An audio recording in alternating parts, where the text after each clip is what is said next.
Welcome to the Marketing Main podcast. I'm your host, Mike Peters, and today on the show is Amber Lehmann. Amber Lehmann is the owner and partner of Alison South Group, a marketing company here out of Chattanooga. Actually, the company has 3 offices, I think 3 or 4. 4. Welcome to the show, Amber. Thanks for having me. Well, you're very welcome here. We talked a little bit up front, and just tell our viewers a little bit more about what exactly is it you do, and where you're located out, and the whole structure of this big group in the Chattanooga office. It's actually not a very large group in the Chattanooga office, but the way we got started, or at least the way the Chattanooga office got started, was during the pandemic. I was actually working for our now mayor, Tim Kelly. Okay. And I decided when the pandemic hit that I was going to not work in that group anymore and go out on my own.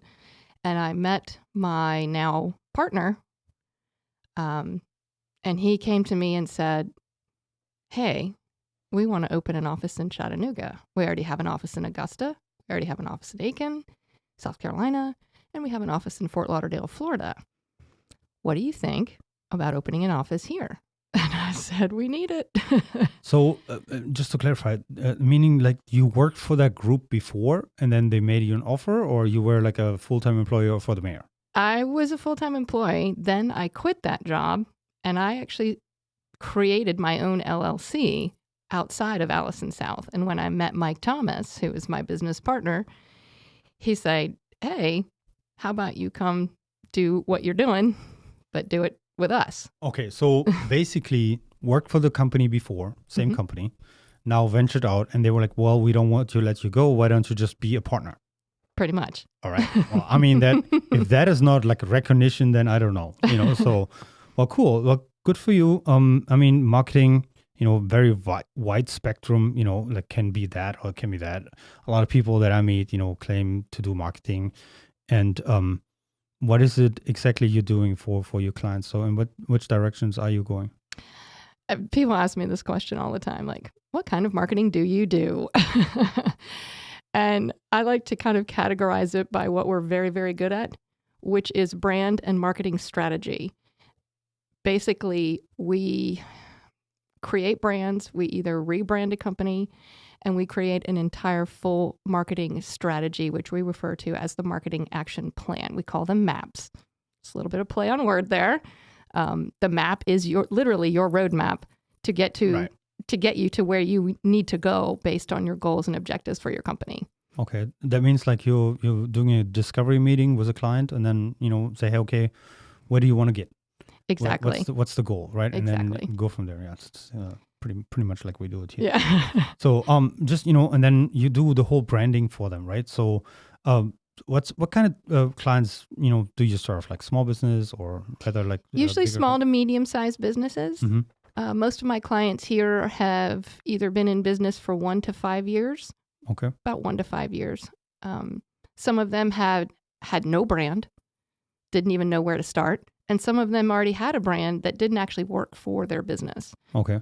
You probably run into this a lot, where somebody will hire a graphic designer to do a brand, and it works well on a T-shirt, but it doesn't work well anywhere else. Okay, so because that's interesting to me. Maybe brand. What is brand, right? So a lot of people, I ran into that a lot of times. This is not my first business. I had businesses in Germany already. We talked about branding. We're super behind in Germany when it comes to that. Define brand. Great question. So the way that I define brand basically incorporates absolutely everything about your business, from the colors you choose, from the way you walk, from the time somebody walks in that front door to how they feel when they walk out. It's the language you use to describe yourself. It's the colors and the patterns you use to describe yourself. And I kind of define it more as a feeling. You absolutely know when you walk into a McDonald's that they're branded. I mean, from the time you walk in to everything on the table, right down to the coffee stirrer, is in a particular style of brand. It's not just a tagline or a logo. And that's where people get really confused. They're like, can you develop a brand for me or a logo for me? And I said, sure, we can develop a logo, but that's not a brand. Right. I mean, like for me, it's like I always say, okay, so most important thing in a brand. That's a question, right? And then people are like, well, the logos and the colors and all that kind of stuff. I was like, well, how about your culture? How about your culture? Right. Right. It's like, who are you? Like, yep. How do you define yourself as a company? Exactly. It's like, who are yourself? What do you want people to know about you? And like, how do you want them to perceive you? Because, perception is a big thing, right? Perception is reality. So how do you establish yourself? And it's like, okay, well, we do tires. All right. How do you do tires? What is your company culture? What do your employees think about stuff like that? That is, it's way more important in my mind than your logo, because the logo can change. The culture can't. Right. Well, and the logos do change. If you look at a company like Shell or even a company like McDonald's, I'm using big name brands, a company like Apple. I mean, I see your Apple logo over there. Yep. Apple logo did not start out like that, by the way. I remember that one. I mean, not personally. I wasn't born yet when they founded it. But yes, I do remember it looking very differently. Not only that, but also like newer companies, right? I mean, thinking about big tech, right? Branding monsters, right? Uber, Airbnb changed their logos, I think 5 times already since they're like... Instacart has changed their brand probably 3 times since they've been established. So that's something I was like, okay. So, and then, that's a totally different conversation when it comes to like, what should something like that cost, right? Because it depends. It depends. Right? It depends. So, but like, okay, so it's the logos, it's the colors, it's the feeling, it's the culture. What else? I would say it's actually what other people feel about when they walk into your business. I'm going to use a prime example. We have a medical facility that is unique in what they do. And part of the conditions they treat are high anxiety, depression, PTSD. And so part of their brand is how a person feels when they walk into their facility. Absolutely. The lighting is very low. The colors are very muted. There is a beautiful fish tank aquarium in their office. Their front patient care coordinator speaks very calmly, and there's nothing there that would trigger anybody to have high anxiety. And that's truly part of their brand. It's a feeling. Plus, like for what you describe, it has to be because, those people are already very tense when they come in. So you want to calm them down, and not like add to it, All right, so that's okay. Feeling is a huge part of that. But I mean, it's not, feeling, yes, okay, how you walk in, we have this here, right? Everyone that comes in here is like, nice. This is like, this whole deal is like, my wife did all that. I have no idea about design. I'm a German engineer. I make things work. Right. They don't break. But design that's not me. That's what I have all the other people for, right? So she was like, well, "You want to create this? People come in and they feel like, wow, this is cool. I trust those people. They know design, right?" Fair enough. So, I mean, it's perception. It's perception. It's always perception. Yep. It doesn't matter what it is. It's always perception. And then, you have to take in consideration sometimes when we talk about perception that you create something with the medium in mind, right? Right. Because you can't make it the same feeling for everyone because the perspective is a different one, right?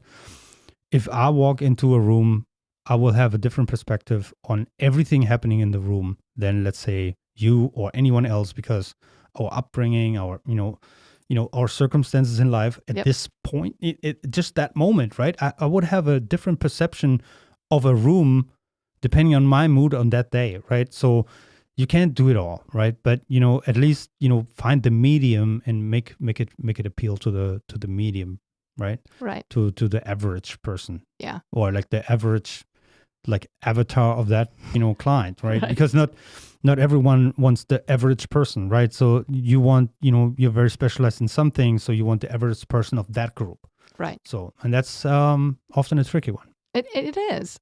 We currently have a client who does a particular.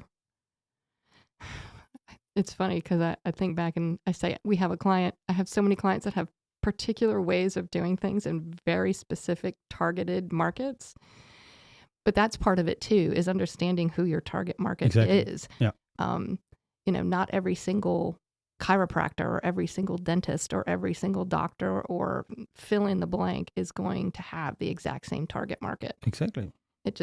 And that's part of what we do as well, is understanding who is your market. Right. It's the niche, Right. What niche are you in? Because right now it's like we're living in a very specialized world, right? Oh, It's like it doesn't matter what it is, I do industrial automation, but what does that mean? Right. So, we're highly specialized on the Siemens platform. We get you we do long-term, short-term staffing solutions, mainly 80% automotive. So that's already highly specialized. Right. Do we have a better price point because we're so specialized? Absolutely. Sure. Who are our clients? Well, we're very, we're talking about an industry that's very, it's like a big old dinosaur, right?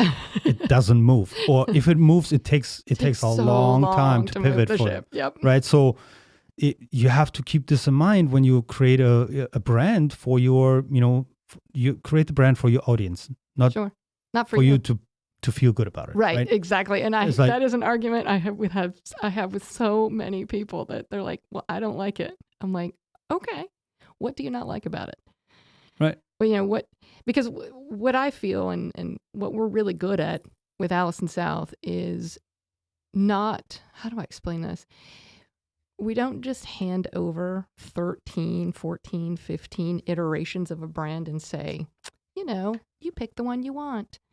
That's not how it works for us. Someone once described it as, you are diagnosed with cancer and you go see your oncologist. You do not want your oncologist to tell you, well, here's 15 ways we can cure you of cancer. What do you want? Want? Pick the one you want. Yeah, that's a really good example. It's like, all right, so you do a lot of consulting. That's what I hear. Absolutely. Right. So yep. It's like and a lot of research. It's kind of like coming back to you mentioned Apple, right? They do that all the time. Mm-hmm. They tell their customers what they want. Right. They don't ask them. It's like, what do you want? Well, nope. No. Because they're the experts in what they know what their people want. Exactly. That's and then at the same time, with a lot of functions, they're like the last to market, but they perfected it. Right. So that's the thing is like, I saw this picture the other day where it's like, okay, here's an Apple solution. And it was a screen with one button on it, push, right? And that, simplifying stuff, right? So sometimes it's better to lead someone in a direction and say, hey, you know what? Here's what we think. That is exactly what we do. Here's what we think based on our 30 plus years of working in this industry and experience and studying your market, right? And doing the research. Many times we run across a company that's had a name that if they had worked with us to create that name, we would have never chosen that name because that name has 14 other companies across the United States that has a very similar name. Yep. But that's what 30, 40, 50, 60 hours of research will help with. I agree. I made the same mistake with my first business. I called it, no, really, I called it because that's what it was. I founded the company 6 years ago in Charleston, West Virginia.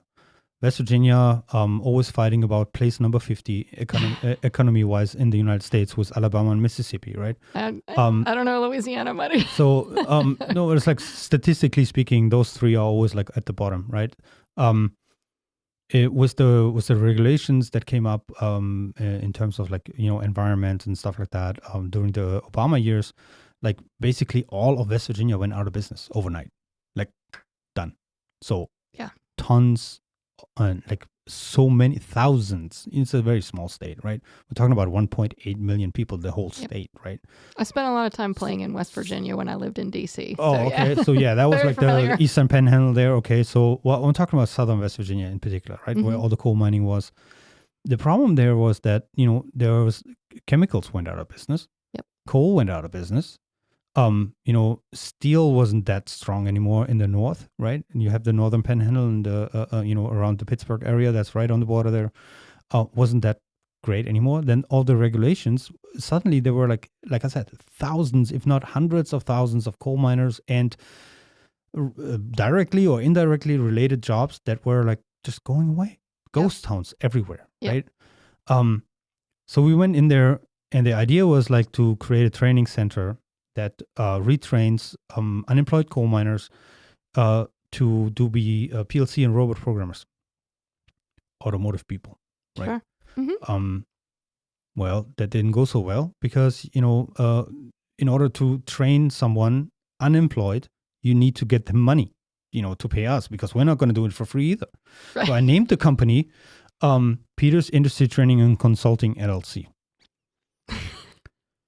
Because that's what it was. That's a mouthful. Well, that's a mouthful. That's exactly right. So we shortened it since to Pitco. All right. So Pitco, that rolls off the tongue like, and it's cool. It's still Pitco. And then I have like the subline, the tagline. It's still Peters Industry Training and Consulting. It is okay.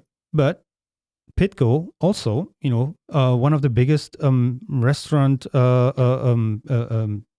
like ovens and, like restaurant equipment. Yep. There's a company out there that's called Pitco LLC. So that was also not thought to the end, but it's done. Right. And I'm sometimes you just have to be done. It's done. So that was a mistake that I don't make again. Now with Mapeus, what is the name of our marketing company, there were mistakes made also because, no one is going to say it like I do because I have a German accent. Right. So it doesn't matter. It's not the brand. The brand is not Mapeus. It's just the legal name, right? The brand channels will be the market domain and all those kind of things. That's exactly what I tell people all the time. They're like, do I have to change my name? No, you don't have to. We're not going to change the name, especially not if so Mapeus, it's Mapeus, stands for Mike Peters US. So why would I change that? It's me, right? Right. So I'm not going to do that. I think it's, even if people pronounce it incorrectly, it's just the story of my life here in America, because everyone pronounces my name incorrectly when they read it first too. Why? Because my name is Mike, but it's spelled Maik. So everyone is going to be like, how do I pronounce that's interesting. Where are you from? Well, that's a conversation starter all the time. All the time. All the time. Yeah.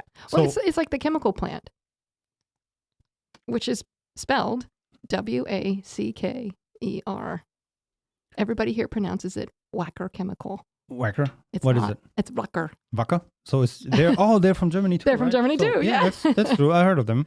It's like that. It's like that. But it's like at the same time, it's like you have companies like Bayer, right? Mm-hmm. Bayer. So right. They say Bayer here. Their advertisement says Bayer because they accept it. Can't do anything about it. Right. People read this. If I say it differently, people think of two different things. So sure. Yeah. So you have to adapt to that. You're like, okay.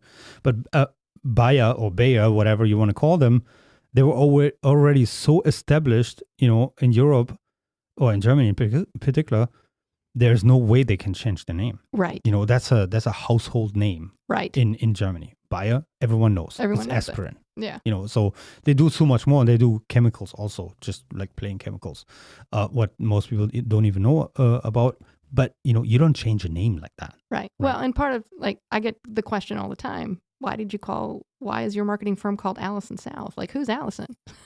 Yeah, who's Alison? And I'm pretty sure that every woman in our company has been called Alison, taken one for the team. So who is Alison? So who is Alison? So Alison South is a combination of Mark Allison, who was the founder,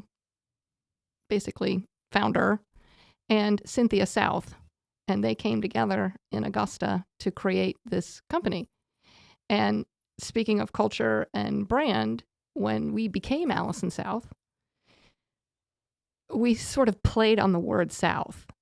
It is her name, but it is also where we are located. Right. So we, speaking of the company culture, call ourselves Southies. It's like the Southie way or our Southie family. When we get new employees, they're a new Southie. So that's part of our culture and that's part of our brand. But I get that question all the time. Who's Alison?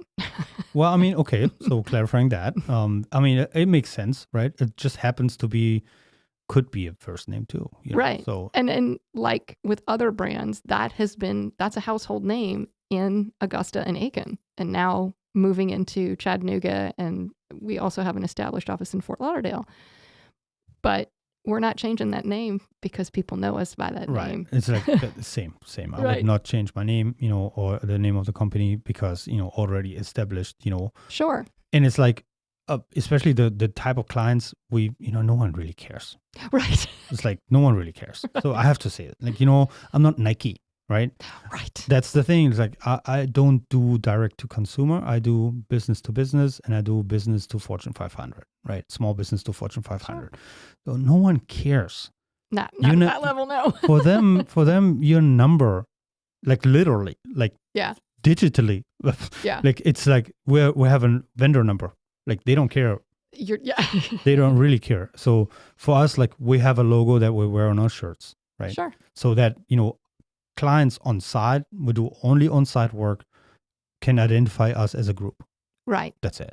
Well, and like there's a smaller company we have here, one of our, what I call our first retainer clients, where we work alongside her as basically her marketing arm. She owned, and she's given me permission to say this, she owned a company called Bank Card Solutions. And I don't know if I've heard that term bank card in 30 years, 20 years maybe. And when we rebranded her, we told her, you don't have to change your legal name, but your brand should not be Bank Card. You should switch over to something that people, can relate to, because a bank card, we don't use bank cards anymore. It's all credit cards, and everything has changed since that company started. Right. So her brand is BC Solutions, but her name legally is still Bank Card.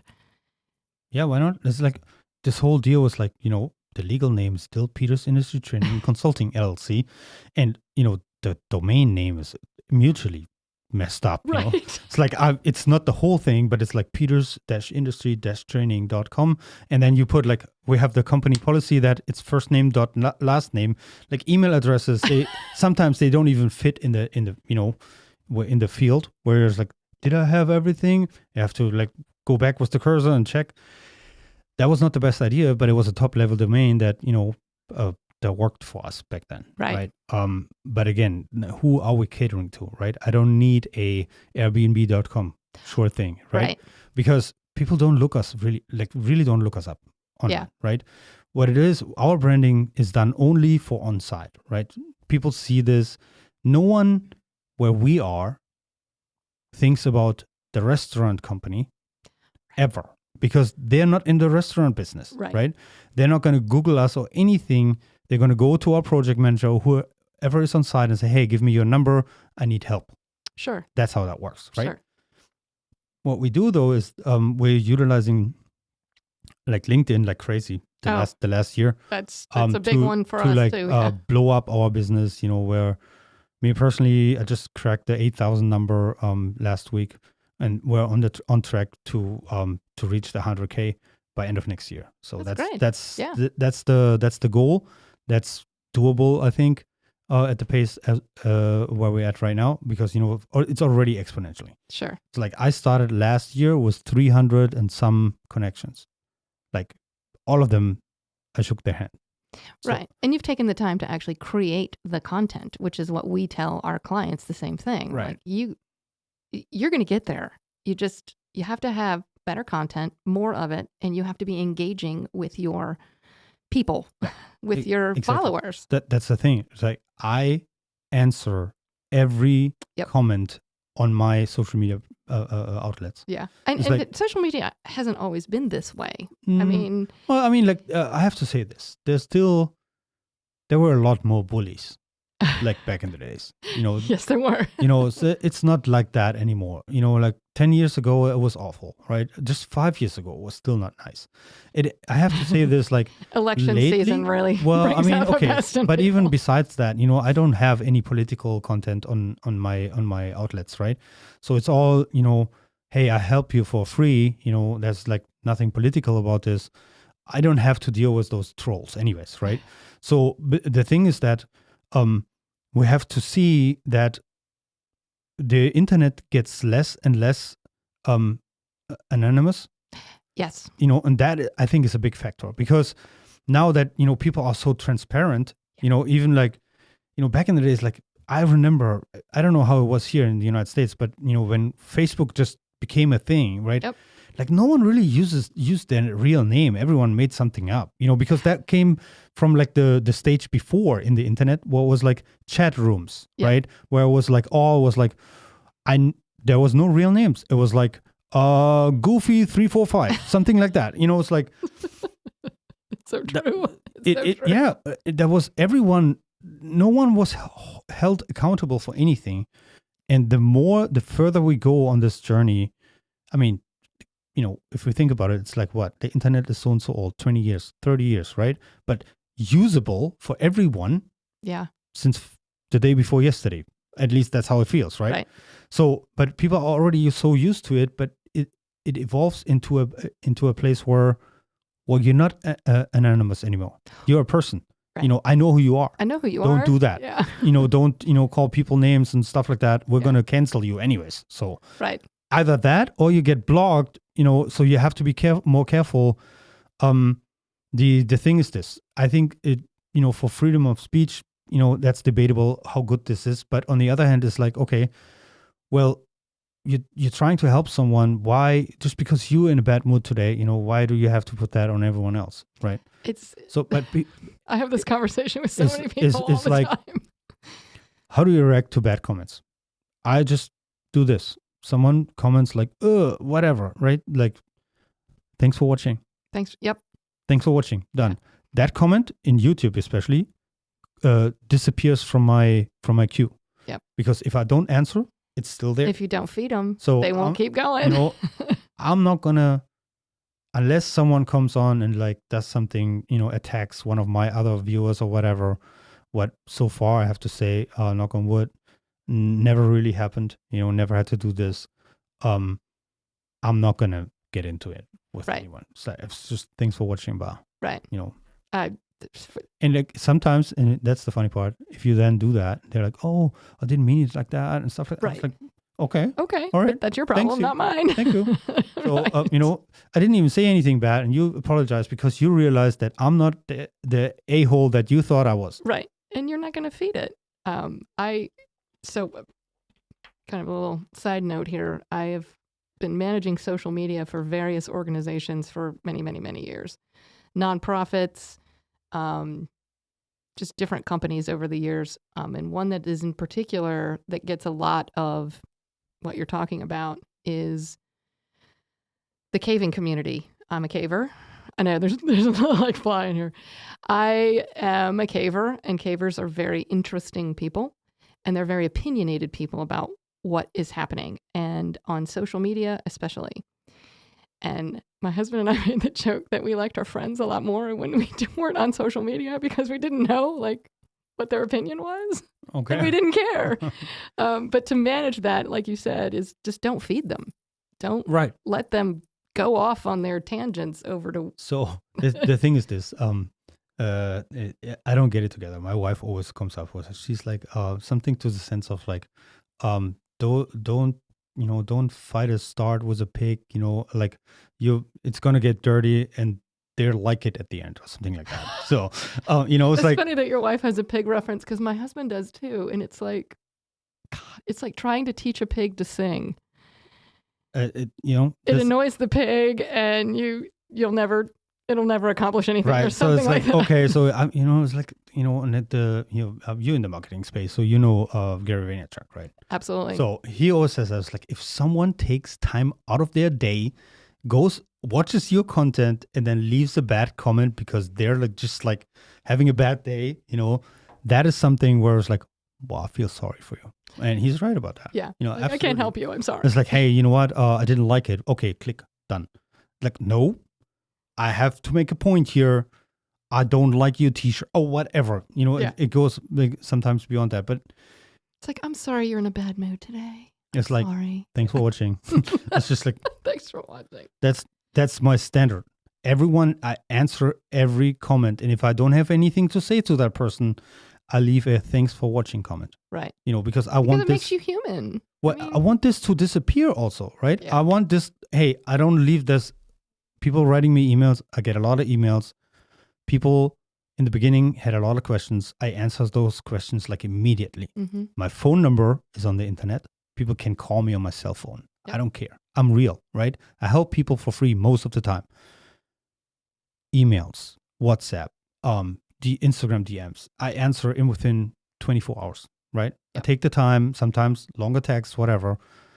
People appreciate that. They do. People write me emails now that said, hey, watching your content helped me so much. I actually achieved the goal I wanted to just because of you. I get goosebumps from That's that. great. So instead of like trying to get into it with like people that just had a bad day, Yeah, don't waste your energy. So because you need the energy to create more content, you do. Good stuff. Good stuff. Good really stuff. Good stuff. That's the thing. Like, help people. It's the easiest way to create content. Just help people. Yeah. Answer a specific question on YouTube. Answer, I don't know. Let people in on your life because you in your niche are, an authority or whatever. So help them with knowledge because that's what we're living in, information age. Right. So you are really valuable to people when you share the information that you get. If I can help you with a video in 5 minutes, I'll do it. Yeah. It's not worth it to take money for it. Yeah. And the same thing is true when, in my first business, it's very technical, right? For a long time, I did customer support and stuff like that, service gigs and stuff like that, right? I drove out, helped someone to like solve their problem within a day or two, whatever. But if that person calls me and I can solve their problem in 5 minutes on the phone, I'm not going to charge them for anything. Right. It's 5 minutes. It's like, yes, that's really the knowledge I gained the last 24 years, right? That made me or enabled me to solve that problem in 5 minutes. But here's what this does. If I would have said, all right, I'll do it. I'll fly out to you, cost you so much money per hour, flight ticket, rental car, all that kind of stuff. We ended up at like, keep this in mind, 5 minutes, right? We ended up at like, I don't know, $4,300 for that, right? And then that person feels super bad about me because I solved this problem in 5 minutes on site, but he had to pay me $4,300 for it. He would be like, man, you just ripped me off, right? What happens with your 5 minutes, though, when you give them 5 minutes, when they have a real problem, like a really big issue, you're the person they're going to go to Absolutely. for that. It happens all the time. All the time. That happens all the time. It's like, okay, if you can do stuff like that in 5 minutes, what can you do if I have you here for 6 weeks? Right. If you have a real problem. Right. So, and that's exactly how that works, right? You establish authority by helping them in snippets, right? Sure. It's here. It's 5 minutes. It's 5 minutes. It took me actually 24 hours to produce those 5-minute videos, but okay, it's 5 minutes for you. All right. I solved your problem. I put a lot of effort in it because yes, I do that for free. And I genuinely do that because I don't want people to have the same problems than I had, reaching this point where I can solve a problem in 5 minutes. But that being said, is like, I also, need to eat. Right. So, a friend of mine, he was a business owner too. He's like, favors don't pay my rent. Right.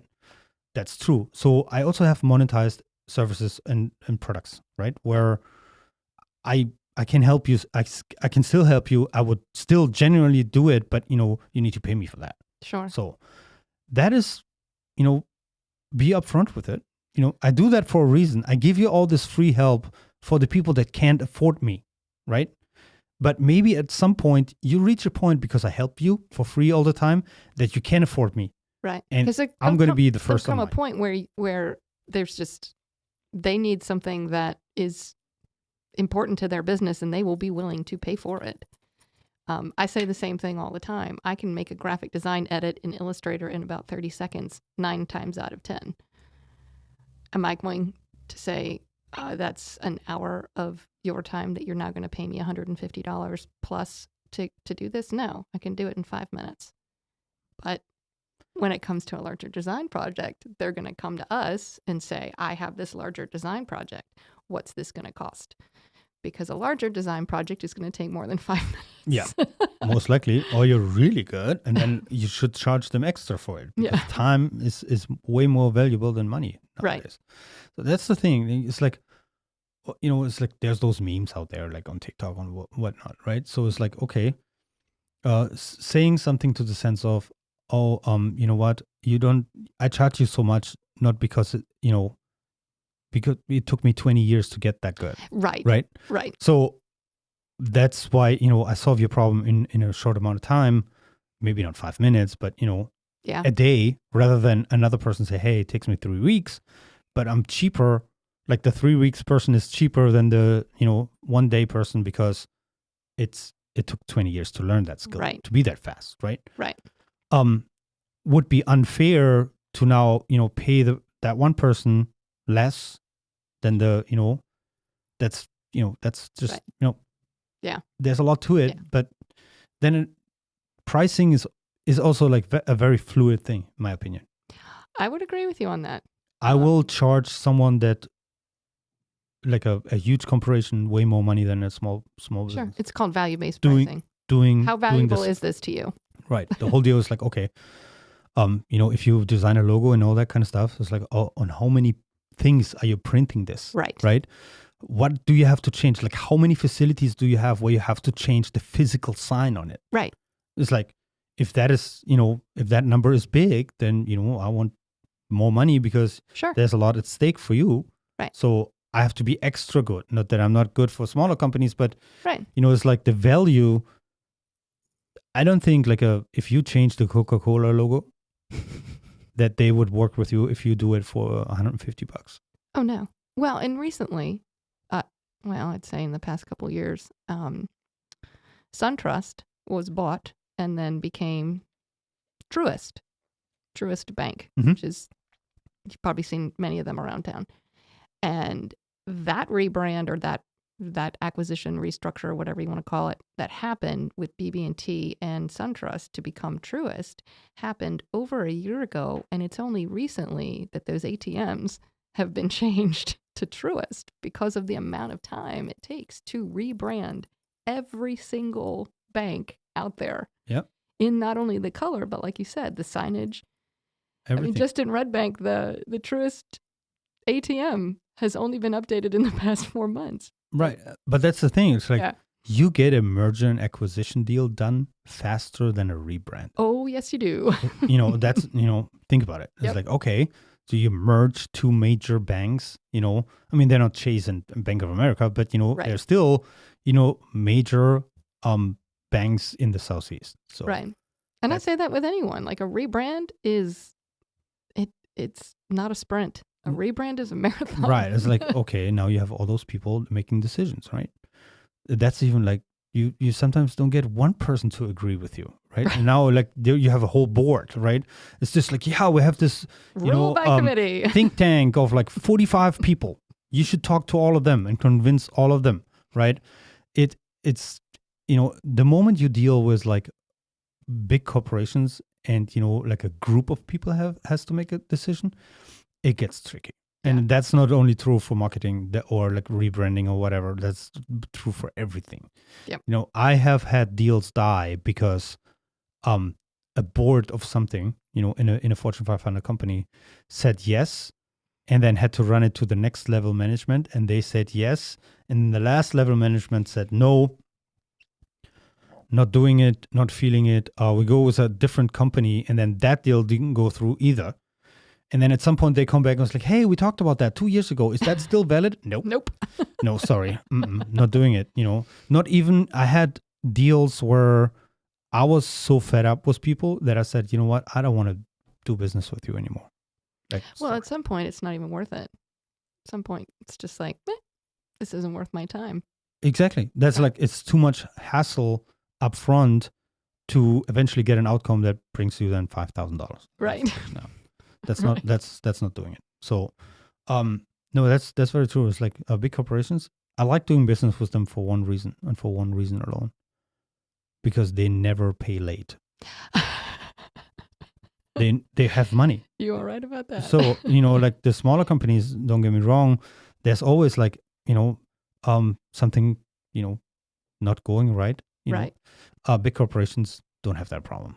No. So you have your net 30, net 90, 60, net 30, net 60, whatever. something Yeah. like that. So, But we're, it's coming. we're happy. We're happy because we were mostly on a net 30 basis. So That's great. that is great. I always like pull this. Oh, I'm so small. You have to pay me earlier, and they do that, because at the end there's still a person that says, okay, I put the button to 30 instead of 90 or 60 or whatever. Right.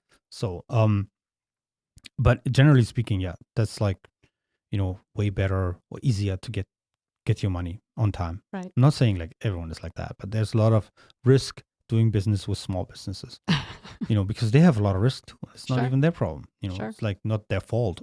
It's their problem, yes, but not their fault. It's their problem, but not their fault. Right. So often they're, especially when you have like B2C, and you do something on like, you do something up front and then you wait for money. Awful. Yeah. I don't want to be in that space, to be honest. Like I do, it's like I do that B2B because I know, big corporation has also a name to lose. Right.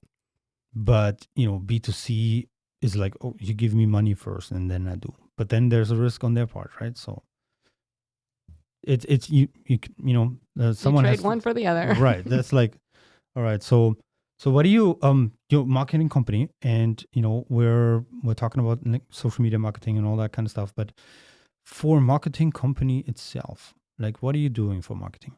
For us internally? Yeah.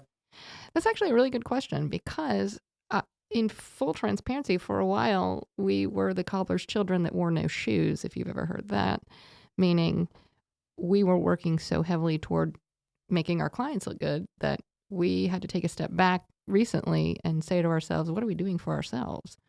And so we have basically the way that our company is divided, or I don't even want to use the word divided, but managed, is we have a social media team, we have a web team, we have a digital, we have a video, and we do also actually have podcasts. So all of these teams came together only about, I'd say, a month and a half, 2 months ago. Okay. More, maybe even more so than that, because they hadn't really sat down and said, what are we doing for ourselves? And we wrote our own marketing strategy. So we did, for us, what we would do for a client. And that was a digital strategy. That was basically, which hasn't launched yet, a new website, entire video strategy, including all of the social media outlets. Right now, I think they're kind of combining a lot of video for our YouTube channel because, like I said, we were doing this.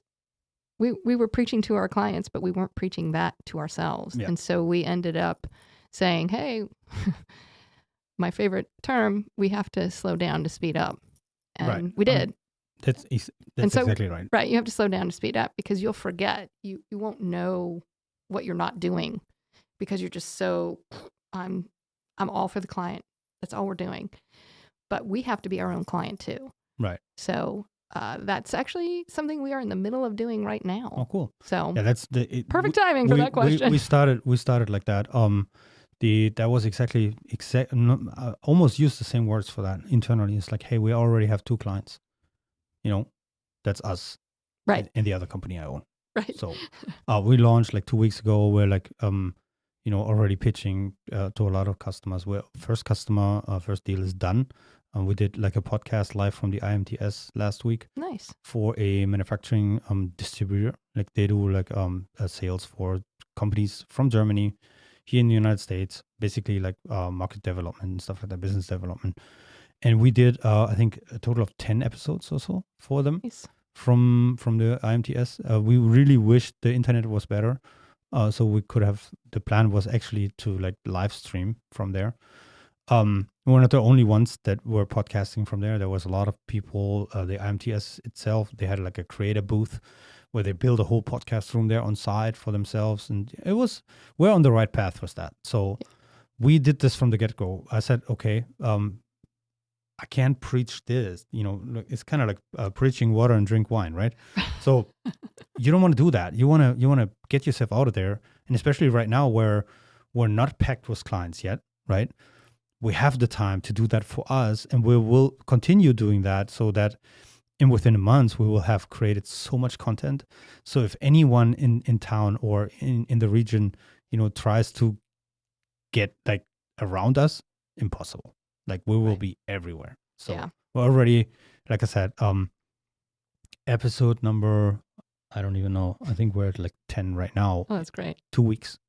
2 Yeah. weeks. And that's the way to do it, is when you are not so, I mean, our organization right now across the 4 states has 300 clients. So here we don't strive to have 300 clients. That's not how I want to run the business here. I want to run the business with 10 to 15 really good clients. Yeah, exactly. And service them and retainer clients. right, and take care of them and be their marketing arm, so to speak. Right. But yeah, it's like that's the thing. Like we only do a subscription based models for us here.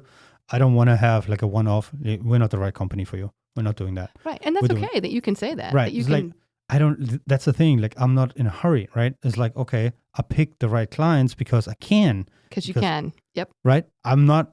I can pay all those people here, no problem, for another half year. Yeah. And we tell our clients that too. So, because some of our clients struggle with that same, well, I don't think that person is right. I don't think they're going to be the right client. And I'm like, are you in a position?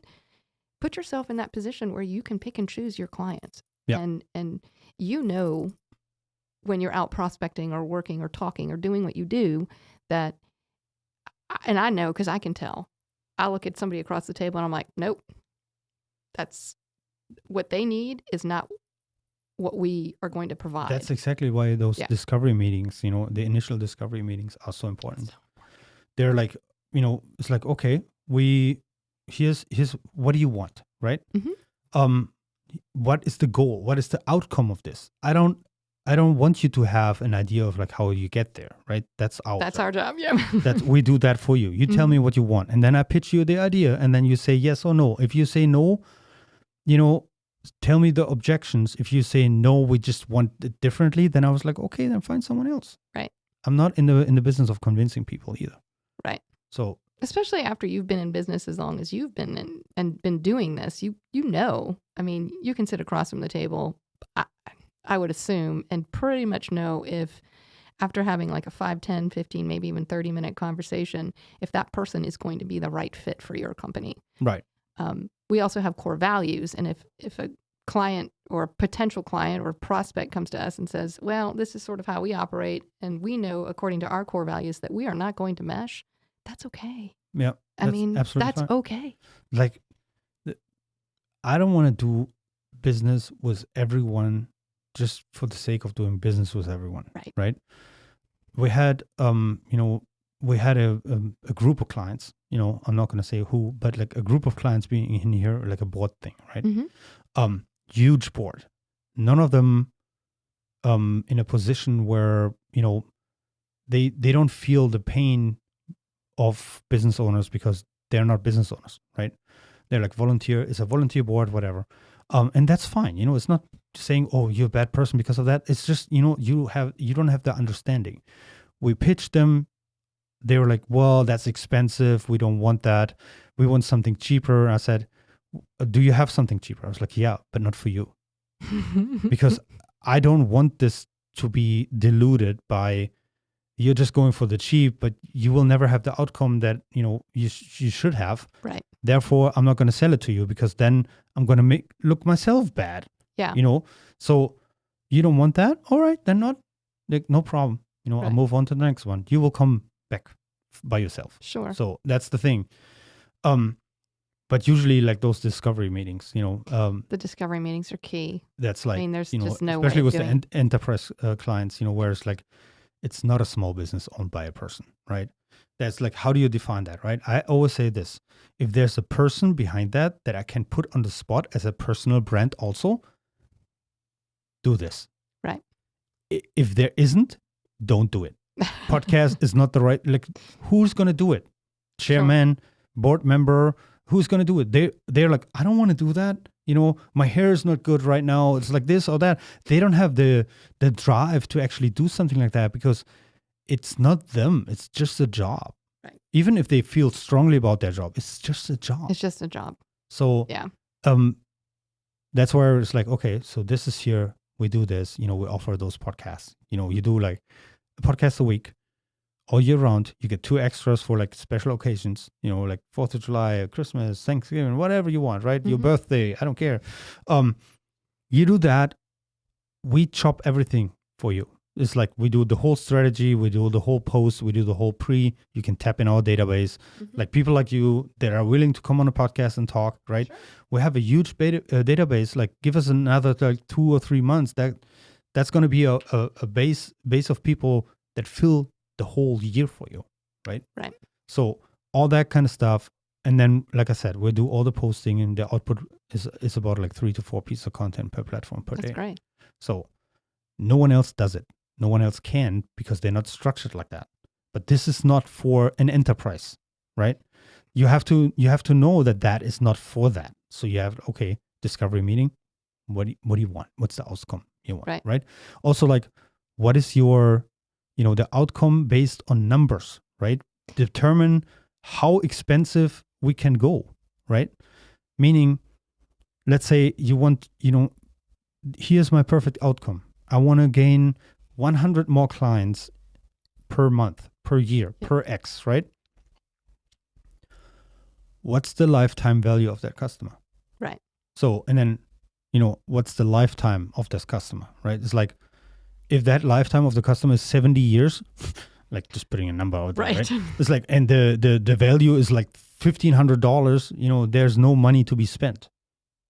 Right. And then we as a marketing company should tell them that this is not working.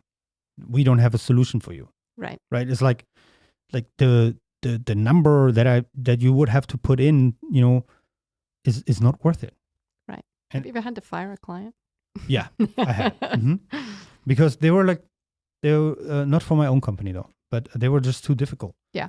We told them there's nothing we can do for you. There's really nothing we can do for you. But they were like, no, but I want you to, I'll pay you. I was like, well, there's nothing we can do that wouldn't make us look bad, and you too. Right. You lose money and we look bad, and then you go and it's like, they're not good. Right. So that's something I want to avoid. So the key is, like you said, having that conversation with them in the beginning, long before you even start working together, that you understand what their needs are and what you're capable of providing them. Exactly. And if it doesn't match, it doesn't fit, then... First question that I always have for a new marketing client. And, like I have done that on the side like since 1997. For myself, for other people, what's your customer acquisition cost? Right. Do you even know? Oh, most people don't. No, they don't know. Most It's like, people I don't know. don't. I have to think about that. So, because that really isn't, that's a KPI for me, right? It's like, okay, for people that don't know KPIs, key performance indicators, how can I measure success, right? Right. So if you don't know that, then we have to find out. Otherwise, I can never measure, and it would be unfair for me to claim anything, any outcome, if we can't put this cost down. Right. Right? Because that's really what you want. How can I have more customers for less money? Right. Right now, I do this, cost me, right? How do I get that cost down? What do I have to do to get that cost down? And then is that in relation to, do I spend now $1 million to, get the customer acquisition cost down to like $5 instead of 20, but I only gain 15 new customers per year? It's like, it has to make sense, right? And I think this is very important for companies, like ours, where we have to be transparent to them. It's like, hey, there's only so much we can do. Right. Is this right for you? How big is the market in the first place? Right. If you're like a local, I don't know, like ice cream salesperson, right? How big is your market? I don't know. There's a lot of ice cream places in Chattanooga. We have 4. We have 4 in this little town. 4. There's a lot of competition, and we're talking about a town of 7,500 people. That is so funny. That's like ice cream. Everyone wants it, but you also like seasonal, and you have a lot of competition, and it's a commodity. That's like, I can have ice cream at Food City too, or at the Walmart or whatever. That's the thing. It's like, okay, how much money do you want to spend? It's like, I had a conversation, grand opening. Someone was here, like a local ice cream person, and they were like, okay, how much money you spent on marketing? Oh, right now, nothing. Well, what is your outcome? What is the well, we want to be a national franchise brand. I was like, so, well, you know what? To start, to be a national franchise brand, let's say hypothetical, right? The minimum that you have to spend on a back-end production and, PPC and all that kind of stuff, sign up for all those like franchise salespeople and whatever, is like $500K a year. Yeah. And they were like, easily. That's minimum. Yeah. Minimum, right? Like if you want to be a national recognized brand and have a franchise that, adds at least like 2 franchises per month, especially in the beginning years, that's a $5 million thing. Yeah. Easy. Yeah. So, and then you're competing with all those other franchises that are in the same space as you. Exactly. So everyone's saying the same thing. that ends a conversation pretty quickly. Yeah. I mean, you probably know. It's like people are like, what? Like, you must be out of your mind. No, I'm not. I'm realistic. And I want to tell you, right. I don't have a product for you or service. Right. If you come and we're talking about your goal is to achieve something that would, to start, cost you $500,000 a year, not one time, a year, to achieve this, and you're hesitant to spend $800 a month, you're not my customer. Right. No, I get it. And we tell people that all the time. Like, if you are going to be in the competitive space, you are going to be there with everyone else that says the same thing. You have to be the person that says it differently. Well, it's not. Well, that's the thing. So, coming back to something like, for example, pizza, right? Easy. Like the example, Domino's back then. Oh gosh, when Domino's only did pizza. Domino, right? But let's go back to that, right? I wasn't even here yet, but what made Domino's so big? It wasn't the pizza. It wasn't anything like that. They were like, you know what? They didn't advertise with like, I have the original recipe from the old land and blah, blah, blah, right? It was like hot, fresh pizza in 30 minutes or less. Yep. Exactly. Yep. So like, it's not good, but it's going to be there. It's going to be there fast. Right. So that made them big. Yep. It was not about the pizza. So, and that is something where it's like, okay, where's my unique selling point, right? Yep. Where's my proposition here? Same with Taco Bell. Right. Have you seen the Taco Bell documentary? No, I have not. Oh my gosh, you have to see this. It's and I think his first name is John Bell, who founded Taco Bell. He in California, same thing, right? Tacos are tacos are tacos. Back when he decided he wanted to open up Taco Bell, you couldn't get tacos in anywhere other than New Mexico or California. Like, that wasn't a thing. And when he started it, and I'm not going to give you the whole story because you got to watch the documentary, but it flipped for him when he started opening late. When Taco Bell was the only restaurant that was open after midnight, and all of the drunk people coming from the bars needed something to eat. Yeah, and exactly. So they're hanging out at Taco Bell. Wasn't the greatest tacos in the world. It's, it's fast food taco. Yeah, it's awful. And it's a fast food taco. I'm the wrong person. Like, I don't go to Taco Bell. They had one product for once very shortly. It was like, I think it was called something like naked chicken nachos or something like that.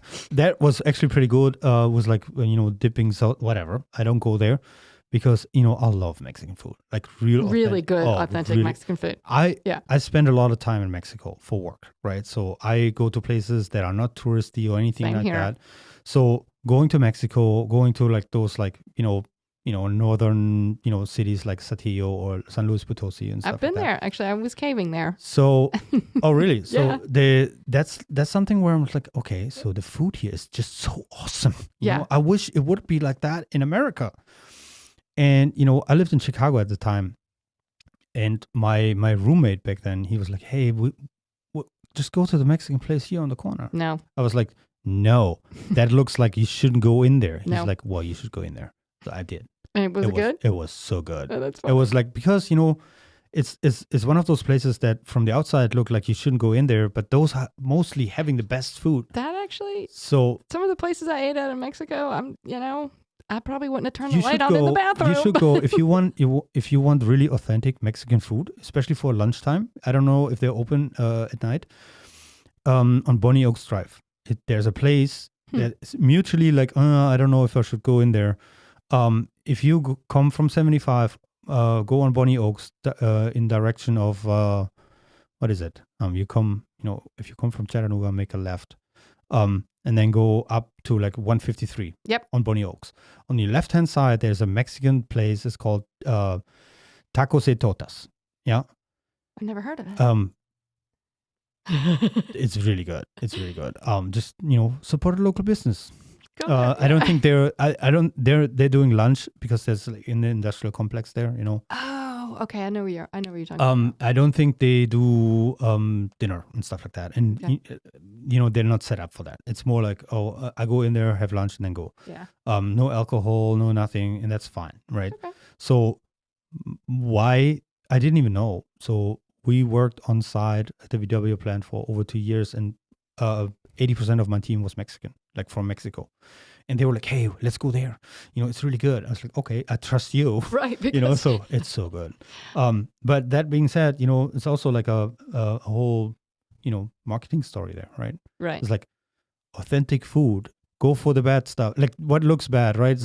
But it's like, okay, it's word of mouth. It's marketing too, but it's not scalable. That's the problem. Right. So I will tell you the best Mexican food I ever had in Mexico. Dirt floor. Dirt floor. They served 2 things, chicken and onions, and that's all they served. And the chickens came from the backyard. Oh, cool. That's great. Yeah. I have been like, so the best food I had in Mexico was in Puebla. Puebla has this wonderful, like, old historic downtown area. It's like an old marketplace. It's called Zócalo Histórico. So it's like a huge, really, like a European cathedral standing on that marketplace, like Catholic church, right? And then the rest of it is like, I would say like 3-4 story, like flat roof, buildings where it's like street food, street tacos, like you have bars with rooftops and stuff like that. Those street tacos, they were just awesome. Like, it's just awesome. Yeah. It's and I'll never eat a better avocado ever. Anywhere. Probably not. Probably not. Yeah, that's true. So I never will, man. I will. So now we should be ambassadors for Mexico. Right now, yeah. It's been many years since I've been to Mexico. But now also I'm hungry. So anyways. How are we doing on time? Yeah, really. I think we're good. So anyways, that's some interesting insights, like basically reassuring us also that we are on the right path with what we do. Yep. You said you were founded in 2020, the Chattanooga office. Yes. And then how many years did you work for that company before? Well, oh gosh, not actually very long. My work history from Chattanooga, I moved here by way of DC. I lived in DC for 5 years. You're from there, or you don't? No, I was born in Niagara Falls, New York, but was raised in Lafayette, Louisiana. Oh, okay. All right, that's quite a journey. Right. Is it from super cold to super hot? Super hot. But I moved to DC in 2010. Okay. And spent many years working for an international project and program management firm in downtown Arlington. But when I moved here, I had many years of marketing experience, and I actually worked for a software developing firm for a very short time before I moved over to working under what I would refer to as the world of Tim Kelly's businesses. He owns several in town. That's the mayor, right? He is the mayor, yep. Close friends with him, actually, still to this day, and his wife. But COVID happened, and I decided at that point that I was going to just create my own LLC and do my own thing because I had, everybody calls it the side hustle, but I was actually making pretty decent money with the side hustle. Yep. And then it turned into, hey, how about you come work with us and build this business and build this office and this chapter in the Alison South world, and you just focus on that. And that's what happened, which was pretty cool. Sometimes, opportunity comes and, it's just great. It just is. Yeah. So, you're based out of Chattanooga. For our viewers, like, tell them how they reach you. If they want to, get in business with you, you're in downtown Chattanooga, phone number, internet, how do people reach you? We have a Google My Business page, as you should. Everyone should. But we're AlisonSouthMarketing.com. Okay, and that's the whole group then? That's the whole group. You can reach me. I actually, we live in a world of cell phones. My office doesn't have a phone because everything is on my Apple phone now, everything. Right. But I can be reached personally on my phone, 423-384-1445. All right, perfect. So thank you very much for being on the show. I really appreciated that. Great conversation. Talking to like-minded people is always great. I'm pretty sure that there's going to be tons of collaborations coming out of this in the near future. And, happy to have you here. Yeah. Thank you for having me. This has been really fun. Thank you. Yep. Thank you.